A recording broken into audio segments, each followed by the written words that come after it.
नमस्कार. भक्तियोग चॅनलमध्ये आपलं सहर्ष स्वागत करीत आहे. कहाणी गणपतीची. ऐका परमेश्वरा गणेशा तुमची कहाणी. निर्मळ मळे उदकांचे तळे, बेलांचा वृक्ष सुवर्णाची कमळे, विनायकाची देवळे रावळे, मनाचा गणेश मनी वसावा. हा वसा कधी घ्यावा?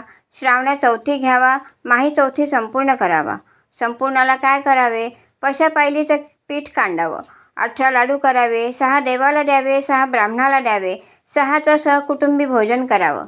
अल्पदान महापुण्य असा गणराज, मनी ध्याईजे पाविजे, चिंतिले लाभिजे, मनकामना निर्विघ्न कार्यसिद्धी करीजे. ही 60 उत्तराची कहाणी 5 उत्तरी सुफळ संपूर्ण. कहाणी शिळासप्तमीची. आटपाट नगर होतं. तिथे एक राजा होता.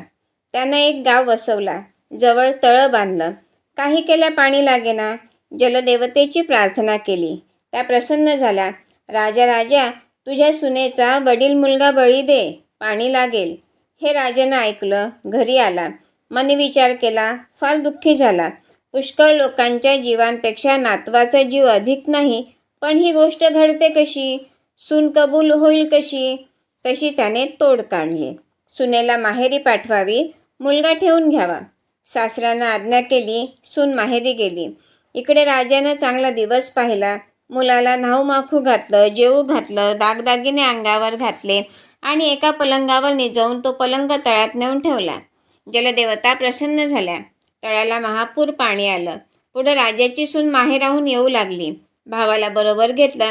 मामंजींनी बांधलेलं तळं आलं. पाण्यानं भरलेलं पाहिलं. तिथं तिला श्रावण शुद्ध सप्तमी पडली. वशाची आठवण झाली. तो वसा काय? दहीभात आणि लोणचं वर घालावं, एक शिवराई सुपारी ठेवावी आणि भावाला वाण द्यावं.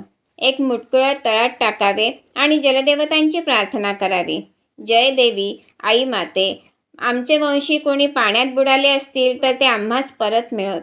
याप्रमाणे तळ्यात उभे राहून तिनं त्या दिवशी प्रार्थना केल्यावर बळी दिलेला मुलगा पाय ओढू लागला.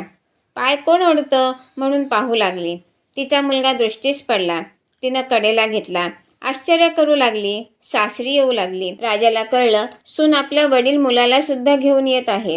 राजास आश्चर्य वाटलं.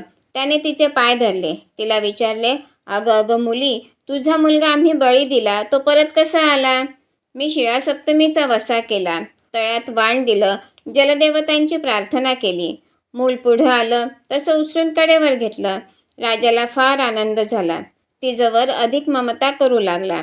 जशा तिला जलदेवता प्रसन्न झाल्या तशा तुम्हा आम्हा होत. ही 60 उत्तरांची कहाणी 5 उत्तरी सुफळ संपूर्ण.